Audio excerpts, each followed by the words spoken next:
The broom clattered. Allison's breath caught in her throat, a sharp gasp of pure terror. Her heart pounded like a drum against her ribs, a frantic, desperate beat. She was just a maid, a quiet shadow, cleaning the vast, empty mansion at the edge of the city.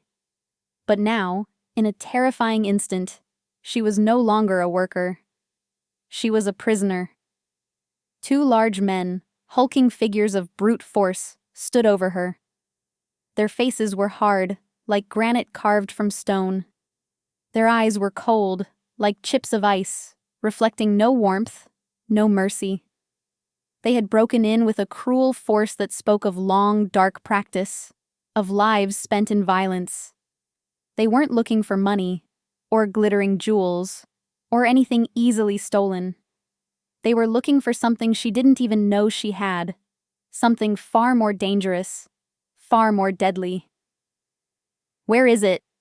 one of them growled, his voice a low, guttural sound, rough like stones scraping together. It was filled with menace, a promise of pain.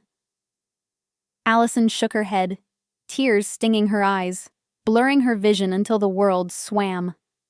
Her throat was tight with fear, making it hard to speak. "I don't know what you're talking about," she whispered, her voice a small, weak sound, barely a breath escaping her trembling lips. She felt utterly small, utterly weak, a fragile thing in their powerful grasp. She was just a body, a pair of hands, easily replaced. Her life held little value, she often thought, a disposable thing, meant for hard work and quiet suffering. Especially not to men like these, who saw only what they could take, what they could break.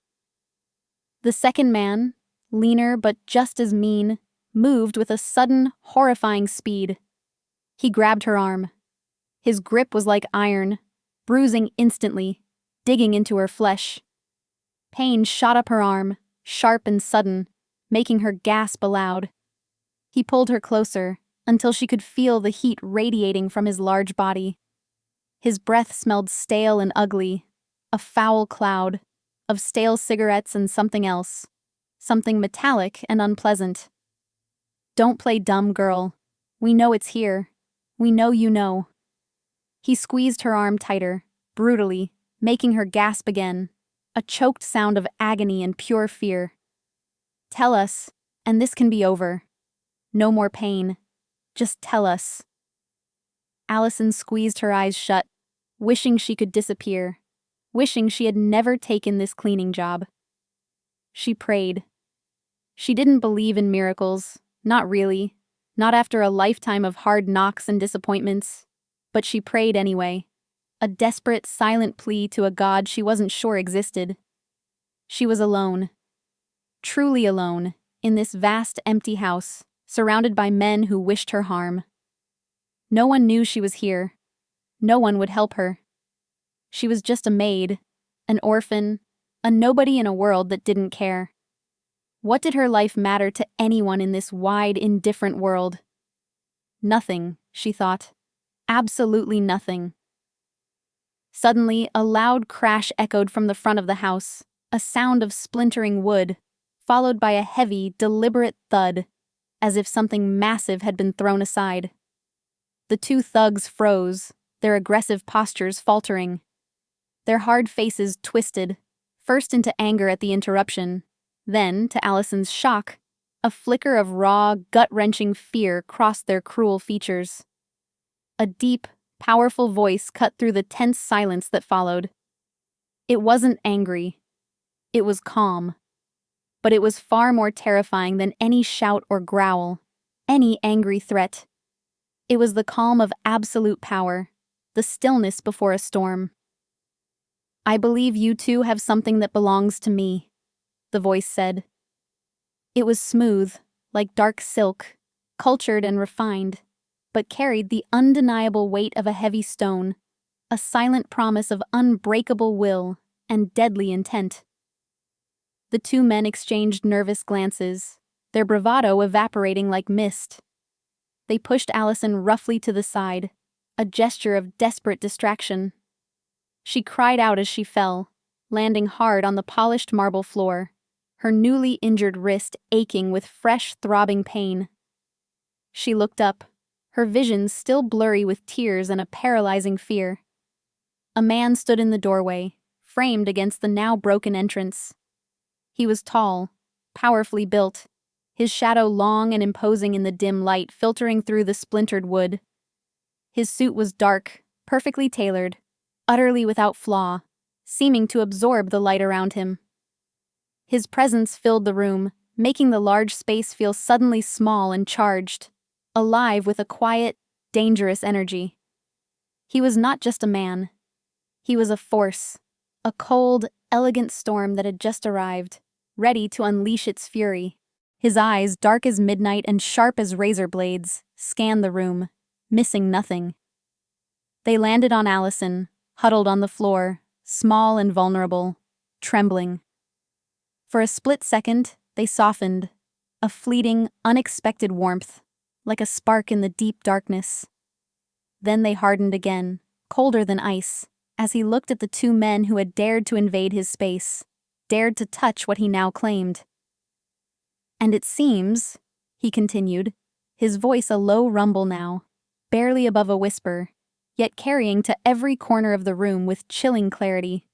"You're bothering my staff." My staff? Allison looked at him, confused, disoriented.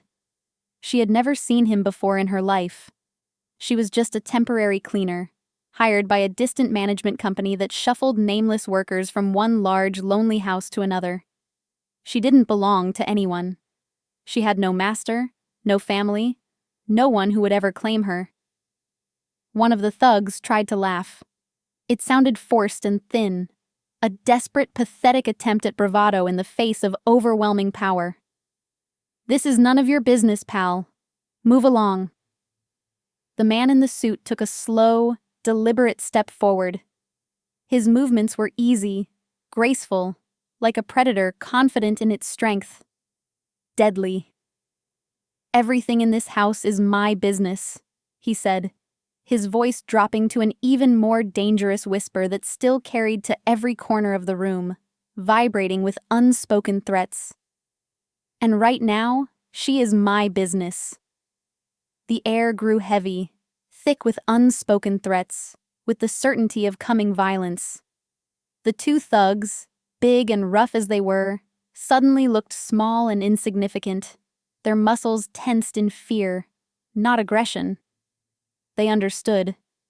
They had stumbled into something far bigger, far more dangerous than they could ever handle, a world beyond their comprehension. And Allison, the simple maid, the girl who barely registered in the world, was caught right in the middle of a conflict she could never have imagined, a battle for secrets and power. Her life, for better or worse, was about to change forever.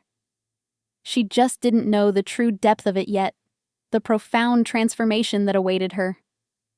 The larger thug, still clinging to a shred of pride, stepped forward, trying once more to puff out his chest. "Look, we just need the package.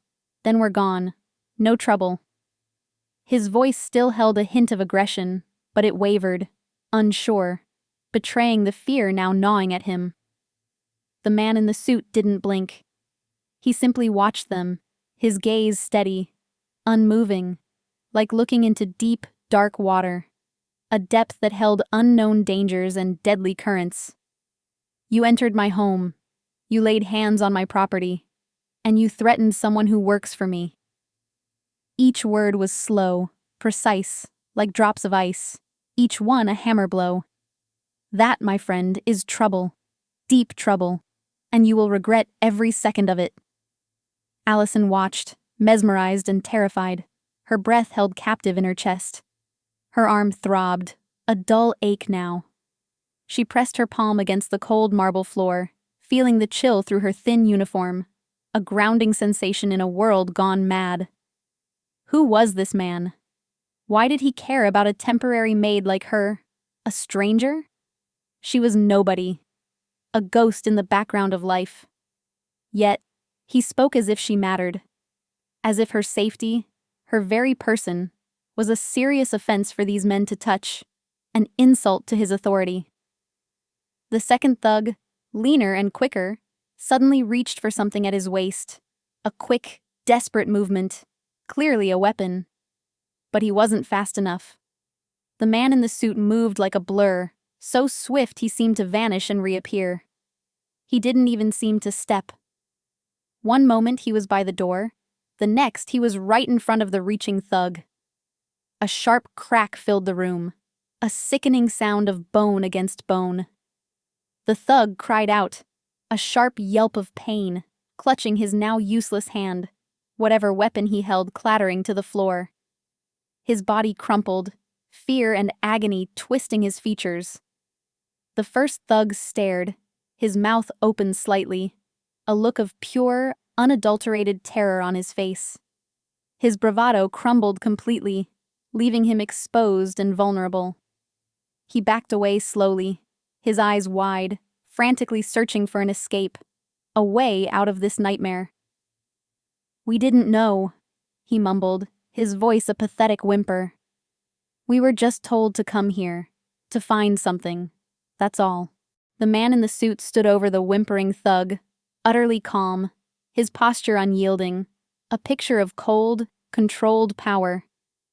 He glanced at Allison again, his eyes softening for a brief, almost imperceptible moment, a quick flash of concern for her well-being.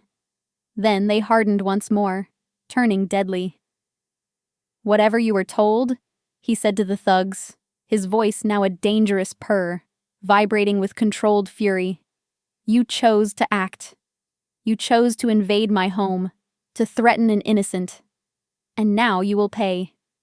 Every last one of you." He made a small, almost lazy gesture with his hand, a flick of his wrist. From behind him, 2 more men appeared as if from the very shadows of the mansion. They were just as silent, just as imposing, dressed in dark, sharp suits, moving with a quiet, synchronized efficiency, like trained hunters. The thugs didn't fight. They knew it was useless. They were grabbed, roughly but effectively, and led away, their earlier confidence completely gone, replaced by pure, desperate fear. The sounds of their struggle faded quickly, replaced by a sudden, heavy, unsettling silence that settled over the grand room, a silence that spoke volumes. Allison was left alone in the vast, quiet room with the man in the dark suit. He turned to face her fully. His face was strong, with sharp, chiseled lines that spoke of a life of command, of hard decisions made. His dark hair was pulled back, revealing a high, intelligent forehead. He was handsome, in a severe, almost untouchable way, like a statue carved from dark marble, powerful and remote. "Are you hurt?" he asked. His voice was no longer a threat. It was deep, concerned, a surprising softness in its tone that made Allison look at him with new eyes. Allison tried to stand. Her legs were shaky, trembling with delayed shock. Her wrist still ached, a constant throb. She felt a strange, confusing mix of fear, yes, but also something else, something she couldn't quite name. Relief? Confusion? A glimmer of something akin to hope, fragile but present. I don't know," she whispered, her voice still thin and reedy. "My wrist. And I'm just so cold." He stepped closer, his presence commanding. Not too close, maintaining a respectful distance, but close enough for her to feel the immense weight of his presence, the quiet power that radiated from him. He looked at her wrist, his dark eyes assessing the injury with an expert's glance, then back into her eyes. His gaze was intense, searching, as if he could see into her very soul, understanding her fear without her needing to speak it. "You were brave," he said softly, a statement that warmed her, even through her lingering fear and shock. It wasn't a question, but a dealisation, a recognition of her quiet strength. "You told them nothing. You held your ground." Allison stared at him. She was just a maid. Bravery felt like a foreign concept, something for heroes in stories, not for her, a girl who had always tried to be invisible. She had simply been terrified, frozen by fear, too numb to form a lie. "I didn't know what they wanted," she admitted, her voice still trembling slightly. "I was just cleaning. That's all I ever do. I never know anything important." He nodded slowly, understanding in his dark eyes. "I know." He reached out a hand, a powerful hand, but stopped before actually touching her, a gesture of respect, an offer of assistance, not a demand. "Come. Let's get you cleaned up. You're safe now. Truly safe. My people will ensure it." Allison hesitated. Safe? With this man? He was clearly dangerous, living in a world of violence and unspoken power, a world she couldn't begin to comprehend. He had just made two large, brutal men disappear with a mere, almost casual gesture. Yet, looking into his dark, steady eyes, she felt a strange, unfamiliar sense of certainty. He said she was safe. And for the first time in a long, long time, she wanted to believe him more than anything. She slowly reached out her hand, a delicate, trembling motion, and took his.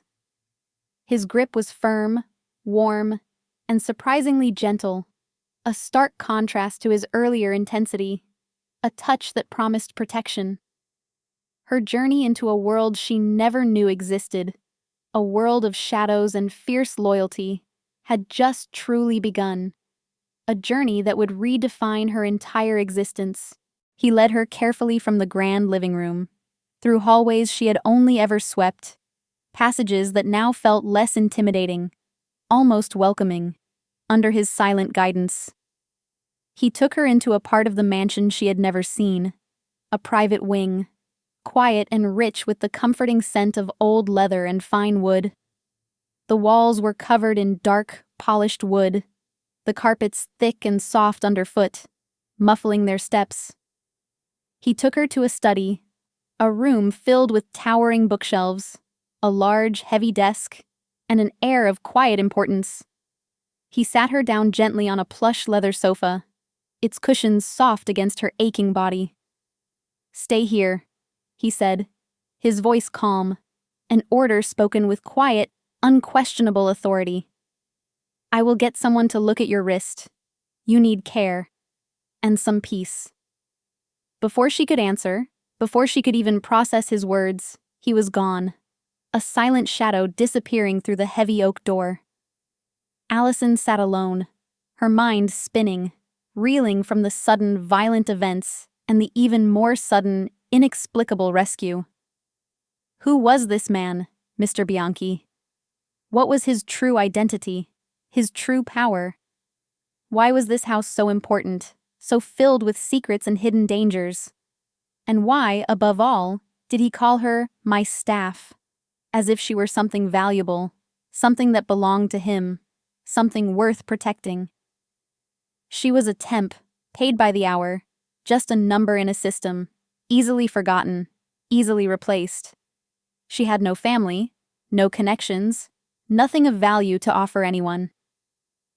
A few minutes later, the heavy door opened again. A woman entered. She was older, with kind, warm eyes that held a lifetime of quiet wisdom and understanding. Her silver hair was pulled back tightly in a neat bun. She wore a simple, dark dress, perfectly ironed, practical and elegant. "Hello, dear," she said, her voice warm and gentle, like a comforting blanket settling over Allison. "My name is Maria. I am the housekeeper here. Mr. Bianchi sent me. He told me to expect you and to care for you." Allison finally had a name for the dangerous protector. Mr. Bianchi. The name itself sounded powerful, important, echoing with authority and influence. Maria looked at Allison's wrist with a soft frown, her expression full of genuine concern. "Oh my, that looks painful, child. Let me see." Maria carefully took Allison's hand. Her touch was light, practiced, gentle, utterly professional, yet deeply caring. She felt around the wrist, her movements sure and knowing, assessing the damage. "It's not broken, thank goodness," she said, relief in her voice, a small sigh. "Just a bad sprain. Those brutes, to treat a girl like you so cruelly, so carelessly." She tutted softly, shaking her head in disapproval. "Mr. Bianchi told me what happened. He said you were very brave, and he was very worried about you, Allison. Terribly so." Maria left the room for a moment and came back with a small first aid kit, neatly organized, a sign of preparedness. She cleaned the scrape on Allison's elbow with a gentle touch, then wrapped her wrist tightly with a supportive bandage, firm but not too tight. Her movements were practiced, comforting, like a mother's tender care. "Thank you," Allison whispered, feeling a wave of exhaustion, both physical and emotional, wash over her, draining her strength. "You're very kind." "Don't you worry, child," Maria said, patting her hand gently, her eyes full of warmth and reassurance. "You are safe now. Mr. Bianchi makes sure of that. Always. His word is his bond, and he never breaks a promise, especially one of protection." Allison looked around the grand study, taking in the rich details, the towering bookshelves filled with countless stories, the heavy, dark furniture.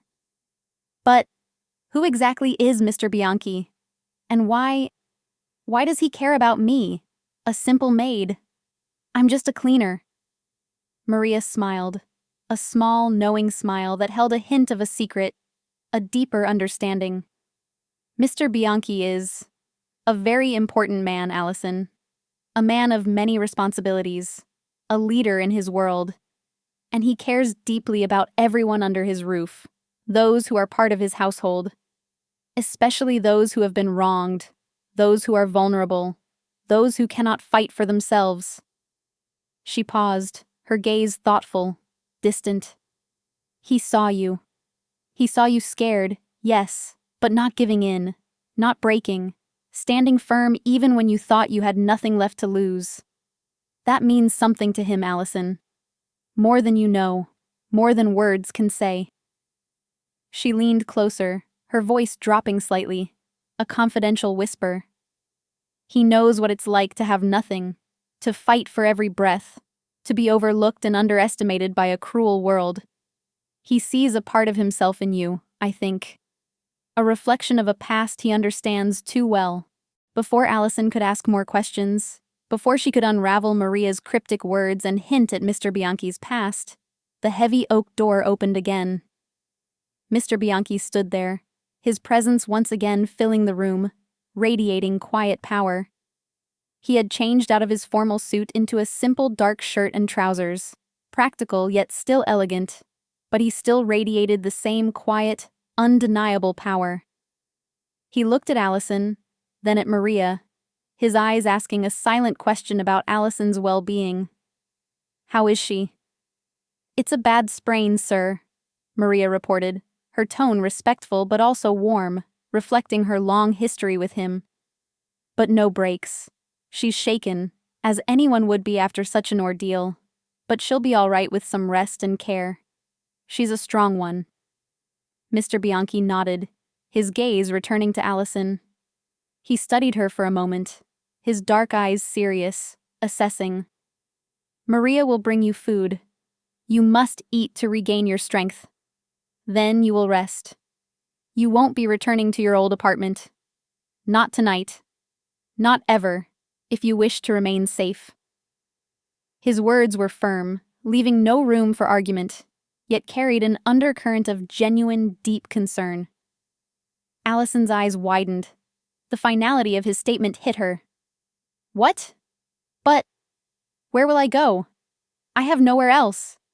That apartment was all I had." "You will stay here," he stated simply, as if it were the most natural thing in the world, the only logical outcome, the only safe option. "This is a safe house now. For you. Those men who hurt you, and the powerful, dangerous people they work for, they won't stop. They want what you unknowingly possess, what you represent. But they won't find you here. This house, despite the breach, is impenetrable. My resources are vast. Allison felt a chill run down her spine, a mix of fear and a strange kind of awe at the scale of his power. "What do I possess? What is so important?" she asked, her voice barely audible, full of desperate confusion. "I have nothing. I own nothing of value, just the clothes on my back." Mr. Bianchi walked over to a large mahogany desk, its surface polished to a deep sheen. He opened a hidden drawer and pulled out a small, old leather-bound book. It looked like a personal diary, worn and aged, its cover faded, its pages yellowed with time. He laid it gently on the desk, a silent object holding immense, unseen weight. "This was found hidden in a loose floorboard in the room you were cleaning, Allison. The private study of the previous owner, a man named Mr. Moretti. A very careful man, it seems." Allison looked at the book, then back at him, bewildered. I never saw that. I just clean. I never touch anything that isn't mine. I would never steal." "I know," Mr. Bianchi said, his voice calm, believing her completely. "But this book contains secrets. Very dangerous secrets. Information that could ruin very powerful men. Men with influence far beyond what you can imagine. Men who would stop at nothing to get it back, or to silence anyone who might know of its existence. Men who sent those thugs to retrieve it, to interrogate you." He looked at her directly, his gaze unwavering, explaining the brutal logic of his world. "They assumed because you were the only one in the house, you must have taken it. Or that you knew where it was hidden. They jumped to the easiest, most violent conclusion, as men like them always do." Allison felt faint, overwhelmed by the sudden, brutal weight of it all. She was just a maid. She had stumbled blindly into a war she didn't understand, a deadly game played by giants, and she was the pawn. "But I don't know what's in it. I don't care about secrets or power. I just want to be safe." "It doesn't matter what you know, Allison," he said, his voice firm but not unkind, full of a deep, almost weary understanding. "Only what they think you know. They see you as a loose end, a witness to be removed, a potential threat, a pawn in their cruel, unforgiving game, easily sacrificed." He paused, his expression hardening with cold, lethal resolve. "But to me, you are a person who needs protection. You are under my roof now. And in my world, that means you are family. An obligation I take seriously. An unbreakable vow. Family." The word echoed in her mind, a strange, warm, impossible sound. She hadn't heard it in a long, long time, not since she was a small child in an orphanage, alone and forgotten by the world. It felt foreign, a concept she barely understood, yet deeply comforting, a profound balm to her wounded spirit. She looked at Mr. Bianchi, this dangerous, powerful man who had appeared from nowhere, offering her a sanctuary she never dreamed of, a life beyond her wildest imaginings. She was just a maid, a nobody, but he was offering her a shield, an unbreakable protection. And she was too tired, too scared, and too desperately hopeful to refuse such a gift, such an impossible promise. "Thank you," she whispered, the words catching in her throat, thick with emotion, with gratitude she couldn't fully express. "Thank you, Mr. Bianchi. I don't know how I can ever repay you for this." The days that followed blurred into a strange, almost dreamlike existence for Allison. The mansion, once a place of lonely, tedious labor, became a gilded cage of sorts, yes, but one filled with unexpected comfort, quiet luxury, and an undeniable sense of safety. Maria, the kind housekeeper, looked after her with a gentle, motherly care that Allison had never experienced in her life. She brought Allison's soft, Comfortable clothes, warm, delicious meals prepared with love, and listened patiently, her kind eyes full of understanding, as Allison slowly, tentatively, began to speak about her life. An orphanage, a few dead-end jobs, a life lived mostly unnoticed, a ghost in her own existence. These stories were her past, and Maria received them without judgment. Mr. Bianchi, however, remained a compelling mystery, a shadow woven with light. He was often away, sometimes for days, his work drawing him into unseen, dangerous corners of his world, managing an empire. When he was in the mansion, he was a quiet, imposing presence. He had deep, serious talks with his men, often late into the night, their hushed voices carrying the weight of important decisions, of life and death. Allison would sometimes catch glimpses of him, moving through the vast hallways with purpose, always perfectly dressed, always with that air of silent, watchful power, a predator at rest. He never raised his voice, not even once, but his words carried immense weight, undeniable authority, an unspoken command. One evening, as twilight settled outside, painting the sky in soft hues of lavender and rose, Maria brought Allison a cup of chamomile tea, its steam rising in a comforting spiral. "Mr. Bianchi asked me to check on you, dear," she said, her voice soft, full of warmth and concern. "He worries about you. More than you might think, I believe." Allison nearly choked on her tea. The idea was so foreign, so unexpected, so impossible. "He worries? About me? Why would he?" Maria smiled gently, a knowing, almost mischievous twinkle in her eyes. "Of course he worries, child. You are under his protection after all. And he takes that very seriously, more seriously than most men take their own lives. He values loyalty above all else, yes, but he also values those who have nothing, but still stand tall. Those who face fear with quiet courage, even when they think they have none left." She paused, her gaze thoughtful, distant, as if remembering her own past with him. "He knows what it's like to have nothing, Allison. To fight for every breath, to be overlooked and underestimated by a cruel world. He sees a part of himself in you, I think. A reflection of a past he understands too well. A mirror of resilience." That night, Allison couldn't sleep. The idea of Mr. Bianchi having a past, a struggle, vulnerabilities beneath his formidable, unyielding exterior, was new and deeply unsettling, yet strangely comforting. She had seen him as a force of nature, an untouchable, unyielding pillar of strength and power.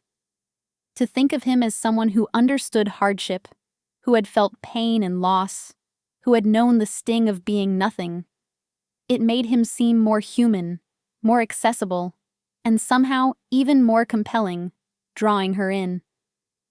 The cold, dangerous man began to reveal a complex, shadowed soul, one she felt an unexpected pull towards. The next morning, Allison found herself drawn to the mansion's vast library, a room she now considered her own sanctuary. She saw him there, sitting at a large mahogany table, bathed in the soft morning light filtering through the tall windows. A stack of papers was in front of him, covered in intricate notes and names, important documents. The old leather book, Mr. Moretti's diary, lay open nearby, its secrets slowly revealing themselves to him alone. He looked up as she entered, her footsteps quiet on the thick carpet, a rare moment when he seemed less guarded, more approachable. "Good morning, Allison," he said. His voice was calm, not rushed, a quiet, almost intimate greeting. "Good morning, Mr. Bianchi," she replied, feeling a blush creep up her neck, a warmth spreading through her cheeks. She hadn't meant to disturb him, simply to fetch a book from the towering shelves. "I'm sorry. I didn't mean to intrude on your work." "You are not intruding," he said, gesturing to the chair opposite him, a silent invitation, a welcome. Come, sit. You are always welcome here, Allison. This room is yours as much as it is mine. She hesitated, then slowly took the seat. The table was large, and he was far away, yet she still felt the intensity of his gaze, a magnetic pull that kept her from looking away. "How is your wrist today?" he asked, his dark eyes checking her, a flicker of concern. "Much better, thank you," she said, flexing it slightly, feeling the improvement, the absence of sharp pain. "Maria is a very good nurse. She has taken such good care of me. I feel much stronger." He gave a small, almost invisible smile, a softening of his severe features, a brief moment of warmth. "She is. She has been with my family for many years, a loyal and trusted friend, more like an aunt to me." He then looked at the open diary on the table, his expression turning serious again, the weight of his responsibilities returning. "I've been going through this book. It details many dark dealings, betrayals, and schemes. It's a comprehensive list of wrongs committed by men who think they are above the law, above morality itself. A ledger of sins." Allison listened, her eyes wide, a growing sense of dread mixing with curiosity. "Is it dangerous, this book? More dangerous than I can imagine?" "Very," he confirmed, his voice grave, heavy with the truth. "But it is also a path to justice. Or at least, my kind of justice. A way to set things right when the legal system fails, when the corrupt walk free." He looked at her again, his gaze piercing, explaining the brutal logic of his world. "The men who came for you, the ones I dealt with, they work for a man named Volkov. A very cruel, ruthless man, feared by many. He was Moretti's partner. And he wants this book gone, utterly destroyed, all evidence of his crimes erased. He fears what it could reveal about his own dark past, his crimes, his entire corrupt network, his fragile empire." Allison felt a fresh wave of fear, cold and sharp, despite the warmth of the library and Andrew's reassuring presence.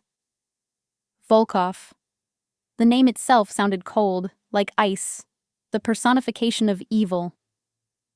"So, he still thinks I know something, even after what happened? Even after his men were dealt with?" "He thinks you might have read it, or at least glimpsed its contents," Mr. Bianchi explained, patiently outlining the twisted logic of his enemies. "Or that you saw where Moretti kept it, that you somehow hold a key to its secrets. He believes you are a loose end. A small, unimportant loose end that he can crush without a thought, without consequence, to protect his crumbling empire and his own miserable life." He paused, his eyes darkening with a dangerous fire, a silent, deadly promise. "He made a grave mistake thinking you were unimportant, Allison. A very big mistake indeed. One he will pay for. Severely." The way he said it, with such quiet, controlled force, made Allison shiver, but not just from fear. It was the thrill of knowing this powerful man stood as her shield, her protector. She realized then that he wasn't just protecting her out of duty, or because she was his staff. He was fighting a war, a deeply personal crusade against injustice, and she was, in a strange, terrifying, yet deeply meaningful way, a part of it. A symbol of innocence and truth against corruption. Will he keep looking for me even now? Even knowing you're protecting me? "He will," Mr. Bianchi said, his voice firm, leaving no doubt. "He is a desperate man, wounded and cornered. But he won't find you. My organization has eyes and ears everywhere, reaching into the deepest shadows of this city and beyond. This house, though breached, is still secure. And you, Allison, are under my personal guard, my most sacred trust, a promise I will never break." He leaned forward slightly, his gaze piercing, holding hers, demanding her full attention. "You are more than just a maid who stumbled upon a secret, Allison. You are a symbol of innocence, of truth that they try to hide, that they try to extinguish. And I will not allow them to silence you. Never. Not while I draw breath. Allison had never been seen as a symbol, as anything important or meaningful. Only as invisible, easily forgotten. For the first time in her life, she felt a sense of purpose, a reason for her very existence, even if it was a dangerous one, a fragile flame in a dark, unforgiving world. This powerful man, a man whose world was built on shadows and unbreakable rules, on honor and ruthless justice, had chosen to protect her.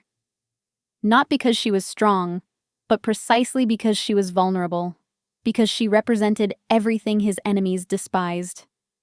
And in his eyes, that vulnerability, when faced with such overwhelming wickedness and cruelty, became a strength worth defending, a light to be shielded fiercely.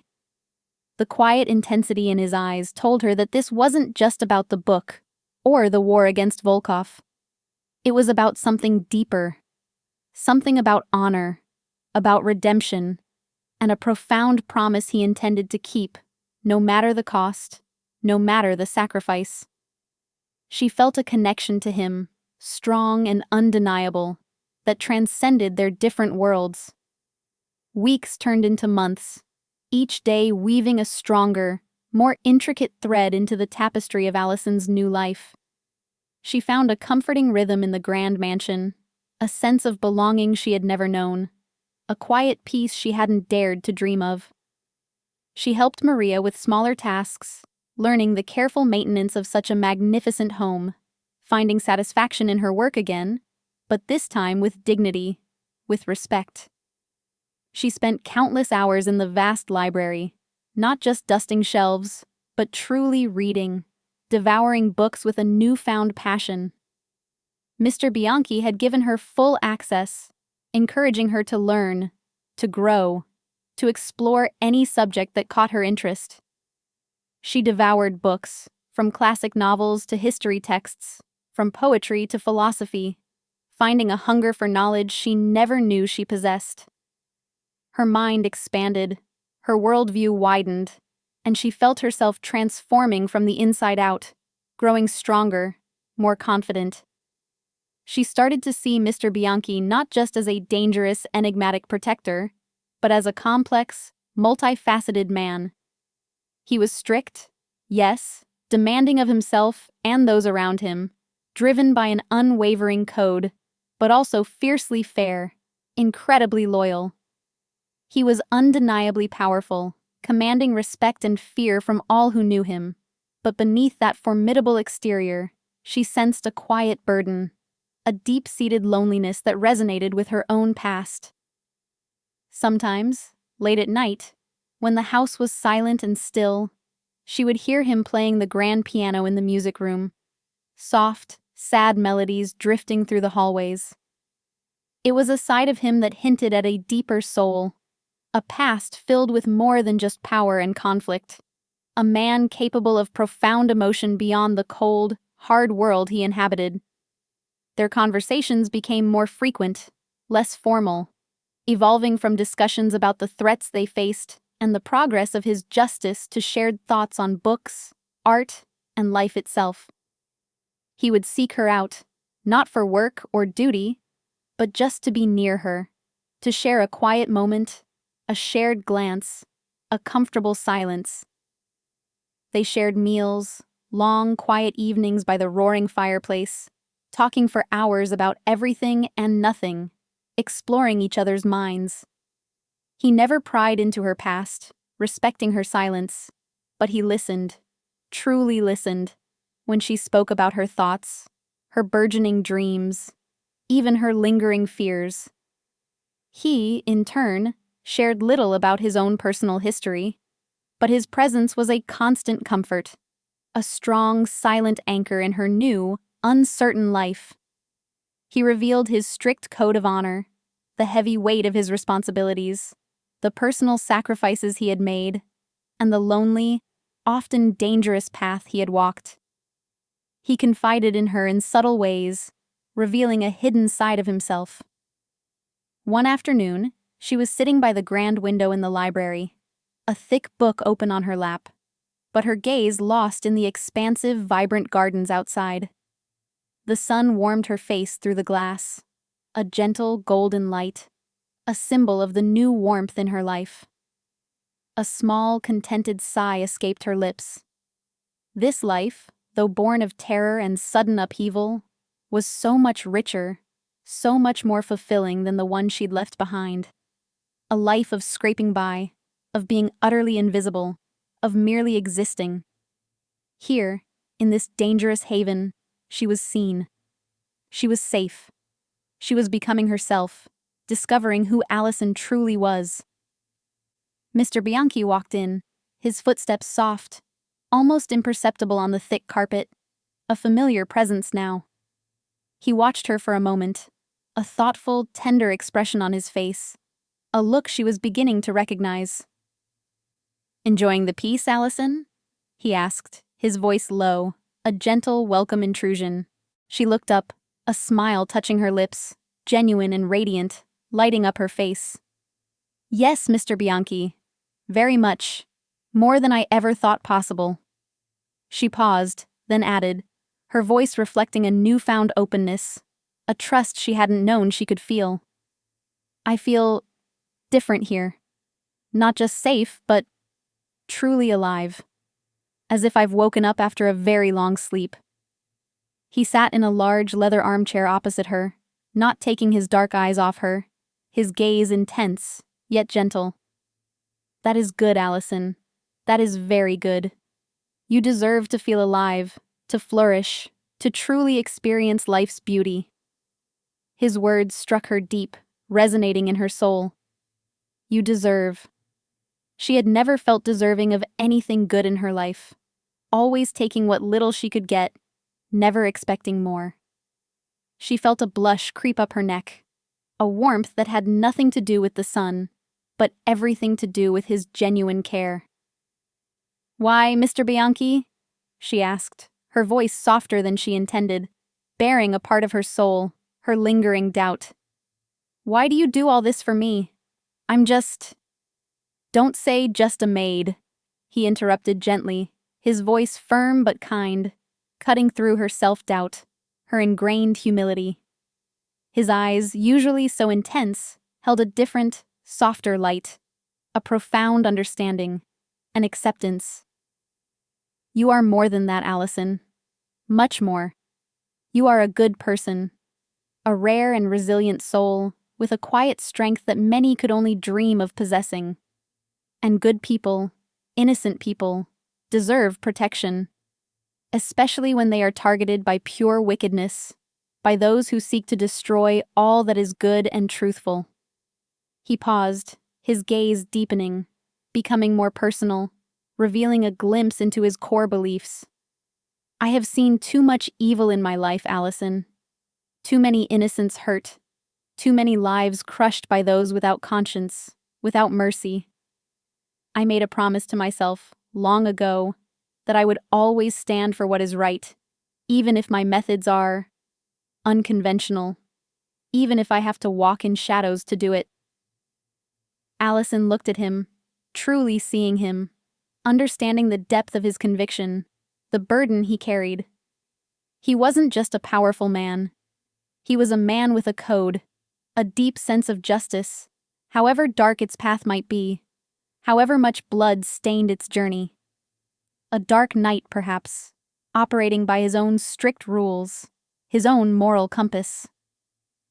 "You speak of justice," she said, remembering his words from that first terrifying day, connecting the past to the present. "But your world, it's not the world of laws and courts, is it? It's something outside of that, beyond the reach of normal society."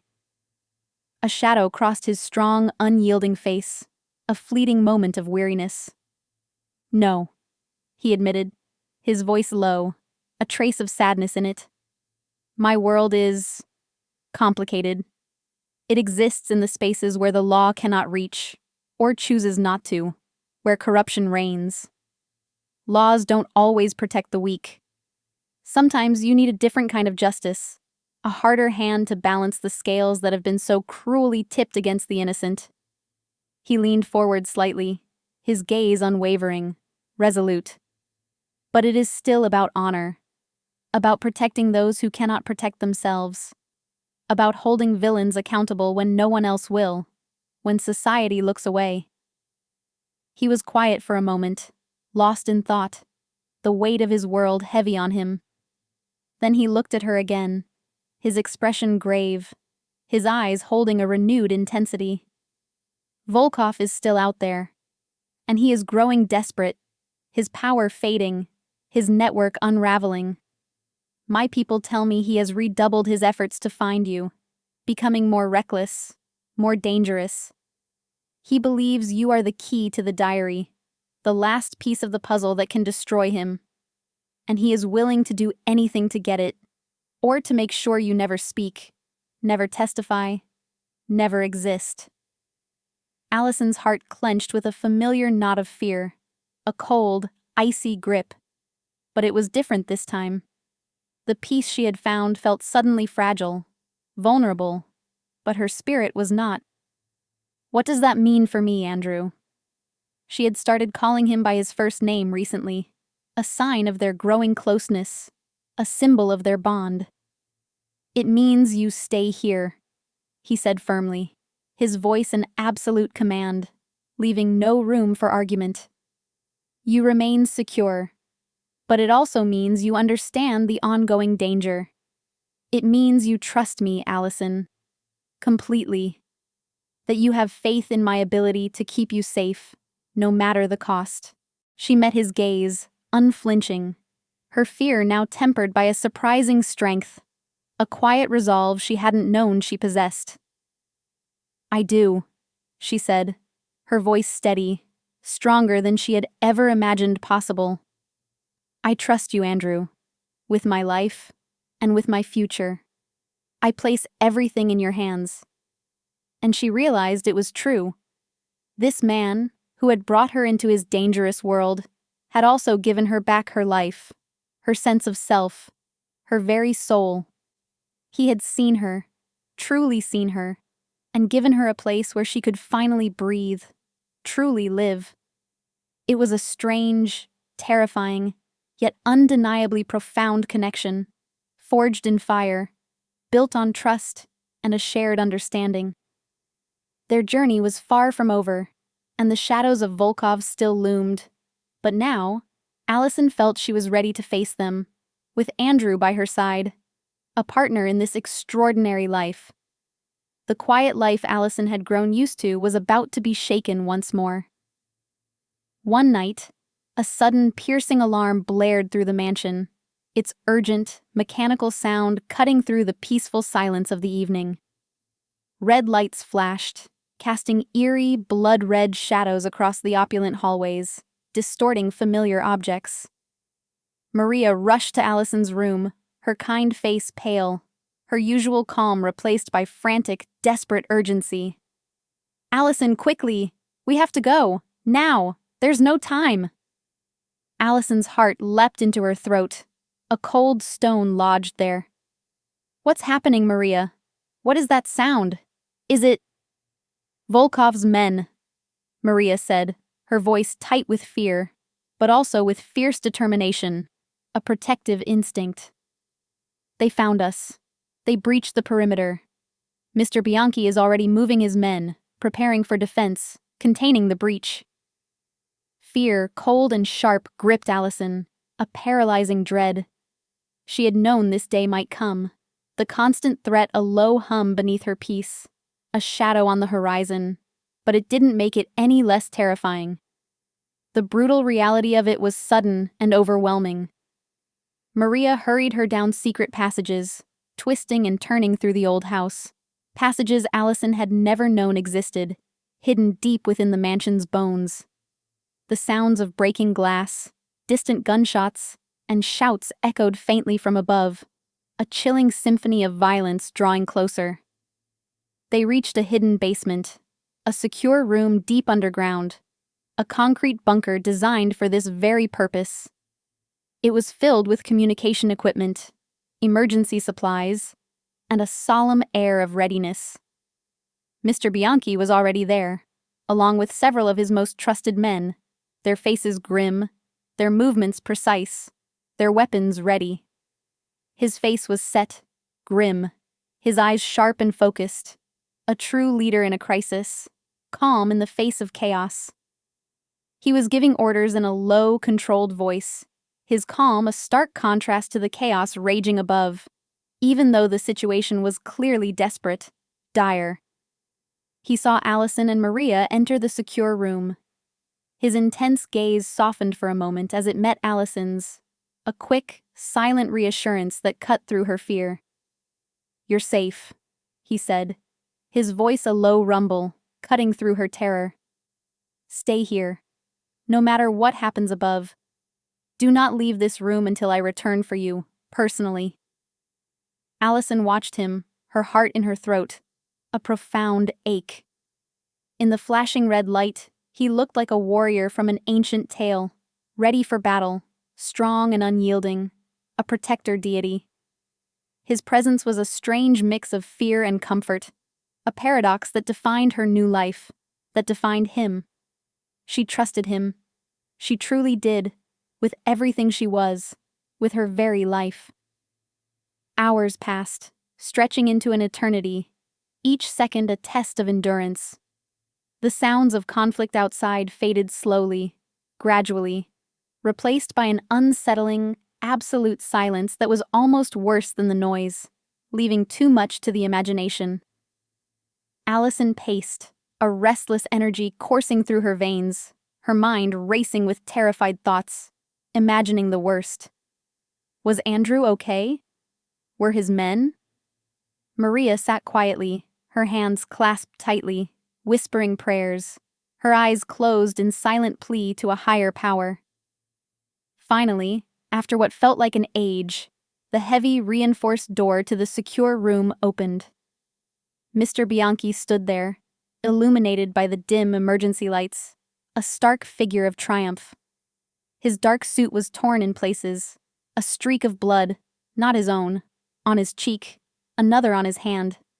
But his eyes were clear, victorious, filled with a hard-won triumph, a silent dealisation of success. "It's over," he said, his voice heavy with exhaustion, but firm, resolute. "Volkov and his men are dealt with. He will trouble no one again. His reign of terror is finished, permanently. The threat is gone." A wave of relief washed over Allison so strong her knees almost buckled, threatening to give way beneath her. Maria let out a choked sob of gratitude, tears streaming down her face, her prayers answered. Allison, without even thinking, rushed to Mr. Bianchi, her only thought to confirm he was truly all right, to touch him, to know he was real. "Are you hurt?" she asked, her voice thick with worry, her hands reaching out instinctively. She gently touched the cut on his cheek, her fingers tracing the line of blood, her touch tender. He flinched slightly at her touch, a human reaction, but then leaned into it, finding comfort in her closeness, in her care. "It's just a scratch, Allison," he said, a faint, tired smile touching his lips, a rare, beautiful sight that warmed her heart. He took her hand, his fingers warm and strong around hers, holding her tight, possessively. "You were worried." It was a statement, not a question, a recognition of the depth of her feelings, a quiet acknowledgement of their bond.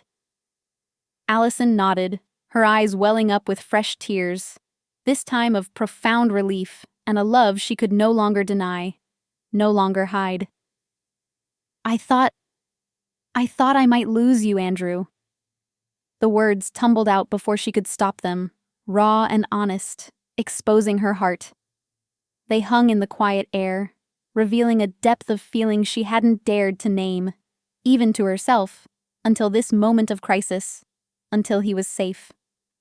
His thumb stroked the back of her hand, a soft, comforting gesture, a silent promise. His gaze was intense, searching her eyes, holding a silent promise, an unspoken vow. You won't lose me, Allison. Not now. Not ever. I won't allow it. Our paths are bound.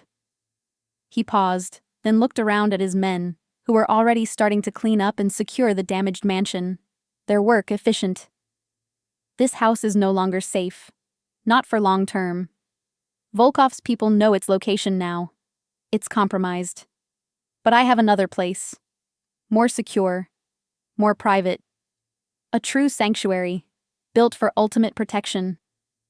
He looked back at Allison, his grip on her hand tightening slightly, a silent question in his eyes, an invitation. The diary. It is secured. The information will be released, carefully, methodically, to dismantle Volkov's network for good. His entire empire will fall, piece by piece. But you, Allison, are still vulnerable. You are a witness to a war, a living testament to their cruelty, and you hold a very special place in my protection. A place no one else can fill. A place I will guard with my life. Allison looked into his dark, steady eyes. She saw not just a powerful protector, but a man who had faced the jaws of danger and emerged victorious. A man who had fought for her, risked everything for what was right. A man who, she realized with a jolt that went through her very soul, she had come to care for deeply, to love with an intensity she never knew possible. Not just gratitude, but something warmer, something that felt utterly like home, like belonging. "Where is this other place?" she asked, her voice steady now, resolute, filled with trust. "I will go wherever you lead." "A private estate," he said, "hidden deep in the mountains, far from here, untraceable, where no one will ever find you unless I wish them to. It is impenetrable, a fortress of solitude." He paused, his gaze fixed on hers, a silent question in his eyes, an invitation to a new life.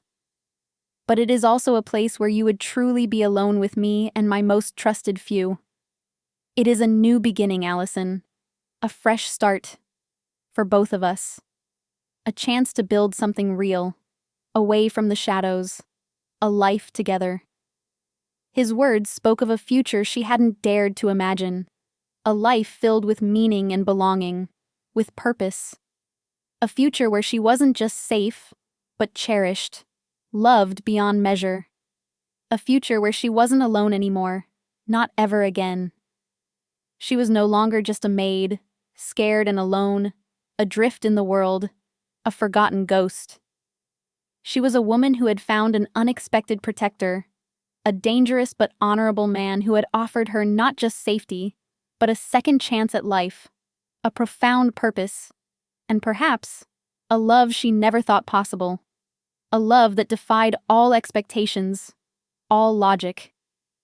She squeezed his hand back, her grip firm and certain. "I'll go," she said, her voice strong and clear, resolute. "Wherever you go, Andrew, my place is with you. Always."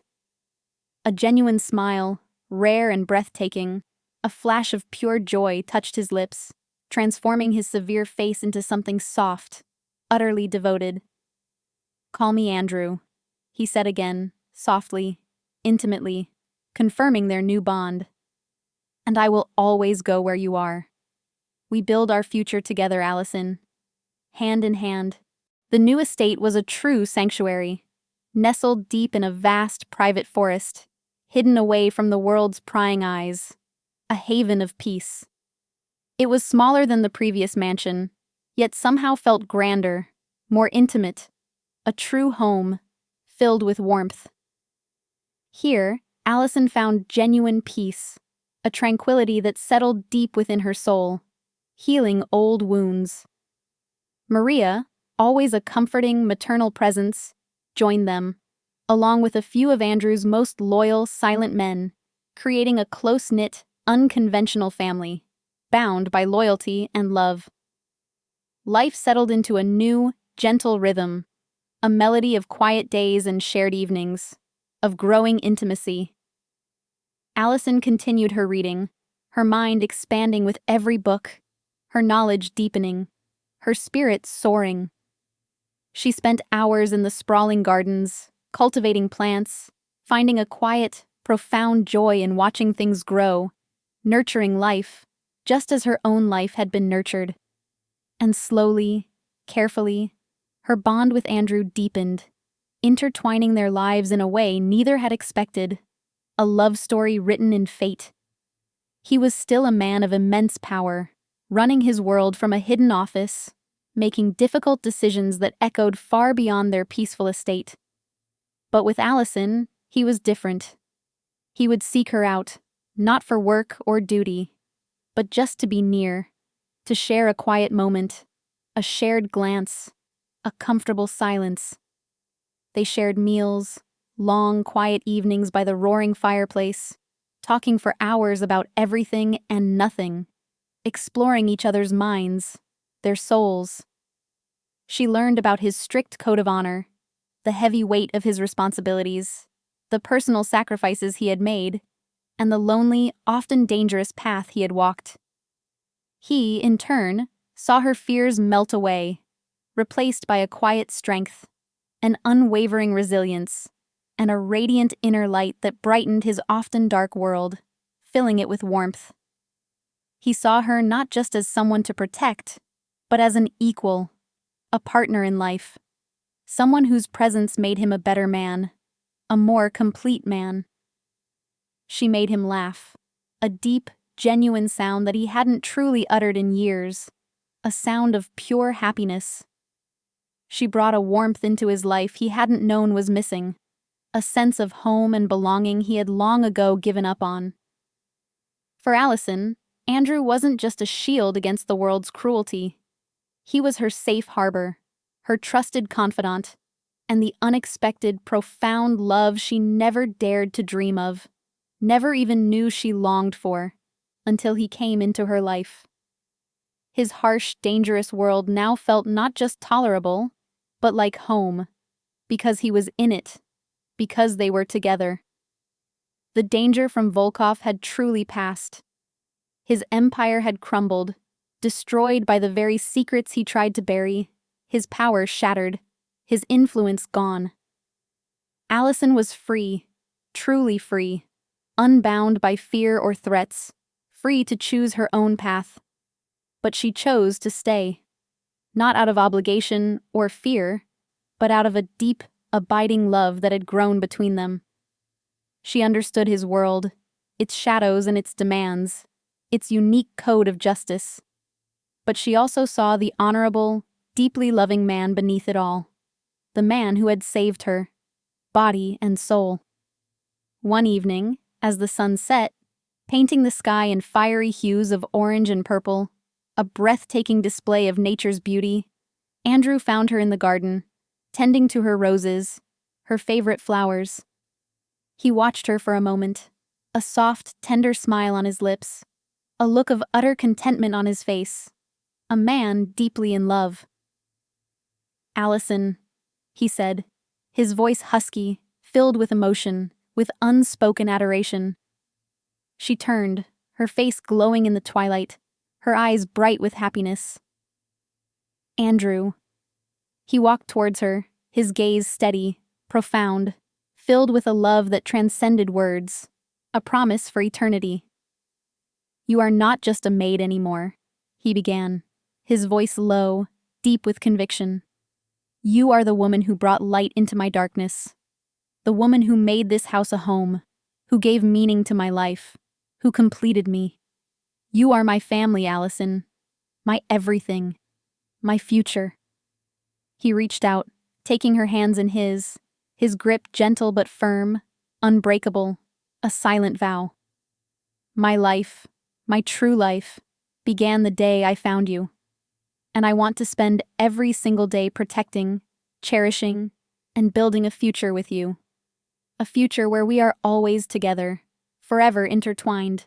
Allison's eyes welled with tears, not of sadness or fear, but of overwhelming joy, a happiness so pure it brought her to her knees, almost. She was no longer vulnerable, no longer just a ghost in someone else's life, unseen and unheard. She was loved, fiercely, unconditionally, by the most dangerous yet most honorable man she had ever known. She had found her second chance, not in the quiet, anonymous life she once dreamed of, but in the heart of a powerful mafia boss who protected her like his own family, cherished her beyond measure, and loved her with his very soul. And she wouldn't have it any other way, not for anything in the world. This was her destiny. And so, Allison, the maid, found fierce protection, profound love, and a true family in the most unexpected, dangerous circumstances. Her incredible story proves that second chances and profound belonging can exist even in the darkest corners of the world, where hope seems lost and light feels impossible. She taught us that vulnerability can lead to fierce, unwavering protection, and that true love can truly blossom where you least expect it, transforming lives in its powerful, undeniable embrace. Her journey from being invisible and alone to being utterly cherished and empowered is a testament to finding hope, purpose, and a future in the most unexpected places. What part of Allison and Andrew's incredible story resonated most with you? Did you believe they would find such a deep, unbreakable connection, given their starkly different worlds? Share your thoughts and feelings in the comments section below. Your insights and reflections make our community stronger and more vibrant. We love hearing from you. If this deeply emotional story touched your heart and filled you with a sense of wonder and hope, please show your support by giving this video a big thumbs up. Don't forget to subscribe to our channel for more emotionally rich narratives, compelling character journeys, and inspiring stories of unexpected love and profound redemption. And make sure to hit that notification bell so you're always the first to know when we release our next captivating tale. Thank you for watching, and we can't wait to hear from you.